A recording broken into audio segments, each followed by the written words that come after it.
এই টাইপের ম্যাথে আমরা প্রথম দেখব এখানে কি আছে, সাইন কস ট্যান কট যা আছে তার সাথে দেখব সাইন কত ডিগ্রির মান 1/√2।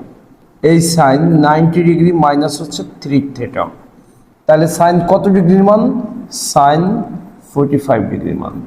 এখন এই সাইনে সাইনে কাটা 90 ডিগ্রি মাইনাস 3 থিটা ইকুয়াল হচ্ছে 45 ডিগ্রি। আমাদের মাইনাস 3 থিটা বাম দিকে থাকবে 45 ডিগ্রি, আর এখানে আছে প্লাস, এটা হয়ে যাবে মাইনাস। তাইলে এখন আমাদের বাম দিকে কি থাকে, 3 থিটা ইকুয়াল মাইনাস 45 ডিগ্রি।